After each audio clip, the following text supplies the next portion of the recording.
This happened to my dad when he was a little kid. I think it messed him up a bit emotionally, but he never admitted it. The story freaks me out just imagining it. So, I'm pretty sure my dad was 10 years old and he was home alone for whatever reason. He was watching TV in the living room. It was the only TV in the house, and all of a sudden, the TV just shuts off. So he got up and turned it back on. It was an old shitty TV, so it wasn't weird at all. When he got back on his couch, it happened again. He got up once again and turned the TV back on, and again it turned off. He repeated this process a couple more times before he started to look for the remote. While looking for the remote, he walked over to check behind one of the couches and saw a man hiding in the corner, holding the TV remote. My dad described the man as having long, messy hair and a crazed look in his eyes.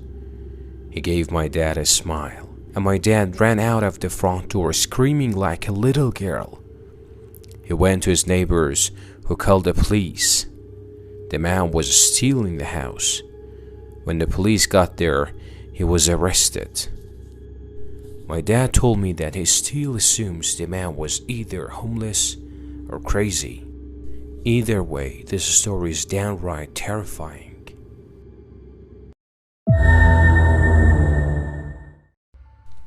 I was 13 years old. I had the most isolated bedroom imaginable. Mix that with a wild imagination, and I was often up late at night, scared and paranoid, unable to fall asleep. My bedroom was a separate floor of the house on the opposite side of my parents' room.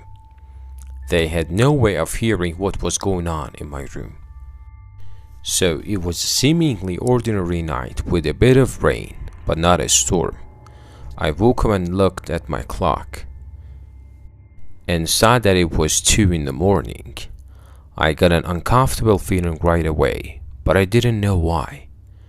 I then saw at the edge of my bed there was a shadow of something roundish, just over the head of the edge of my bed. My heart started racing until I realized it was just my hat. I sometimes hung my hat on one of the wooden poles at the edge of my bed, so I calmed myself down and fell back asleep. I woke up again around half an hour later and was again startled by the sight of the shadow at the end of my bed. But after my brain started to fully wake up, I remembered it was just my hat again. This process happened one more time that night, probably another half hour later, and once again I was startled by the shadow. I was getting thirsty, so I reached my hand down to the side of my bed looking for my water bottle. But I instead found something else, my hat. And at that instant, I felt my heart drop into my stomach as I almost fell out of my bed trying to turn the lamp on. The light revealed the face of a man peering over the edge of my bed, staring right into my eyes. I let out the highest pitched scream a boy could possibly produce and ran straight past the man and down the stairs of my room. I felt the man trying to grab me, but I managed to open the door and run to my parents' room to get my dad. My dad got the baton from under his bed and raced to my room. But he was too late. When he got back to my room, the window was wide open. Apparently, the man jumped out into the patio roof outside my window. Before I started this story, I want to note that Jacob's mother is a drug addict, and his father really didn't have much wrong with him outside of being with his mother. So one night when Jacob and his father were asleep, they heard a series of loud banging, scratching and moving noises coming from the mother's room. Jacob's father jumped out of the bed and ran down the hall and started slamming on the door. His mother opened it, yelling at him to quiet down and that he woke her up. He asked her about the sounds. She hadn't been awake to hear them. Jacob's dad would have assumed that she was on something again. But something was wrong. The window was open all the way. The TV was moved across the room, still plugged in, and had the screen facing outside. Jacob's dad was reasonably scared. He shut the window, got his bed blocked the mother's room from the outside, and made her sleep in the living room. He stayed up most of the night.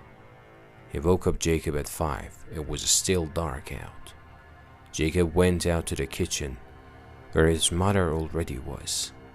A couple minutes later, his dad walked in wide-eyed. He pointed at Jacob and his mother and held his finger to his lips. They both quieted down. They heard something shuffling around on the roof, going from edge to edge. Jacob's dad had the bat. They sat together in the room quietly. Minutes later, the sound went away. Jacob's grandmother was called.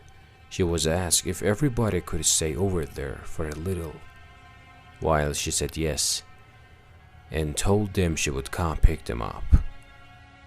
Jacob finished eating and went to go sit on the couch. There was no TV in that room, so he sat in silence. He looked over at the door to an empty room in the hallway.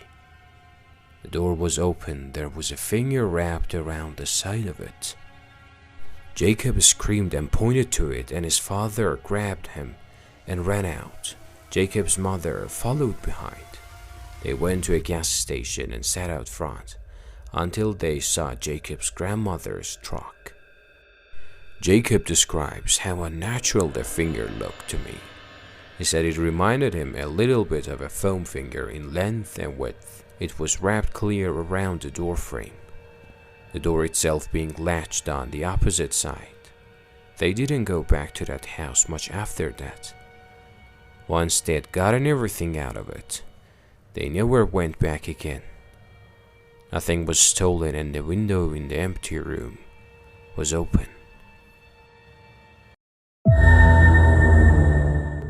My friend told me about something that happened to her when she was younger, about 8 or 9. She was walking home from school and got her key out to let herself into the house. Her single mom worked and came home later on weekdays. As she reached up to put the key in the door, her mom opened it in a dressing gown, having left work sick. Instead of greeting her, she looked straight past my friend and immediately said, "Who are you?" My friend turned around, and a man in a long coat hurried back down the path and down the street. Being ill that day had possibly saved her daughter from something potentially horrible happening to her.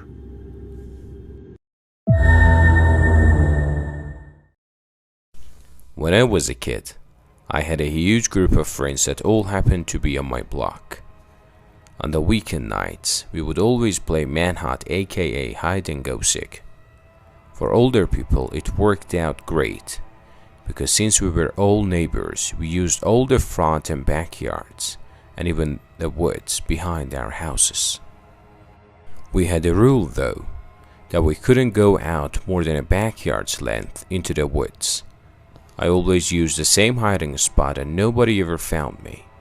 I always hid behind an old rusty barrel that had thrown into the woods years ago. So on this particular night, there were only 6 of us playing. My friends Joey and Raj were on my team. We quickly dispersed as we were the first to hide. I ran to my usual hiding spot through my backyard into the woods, behind the barrel.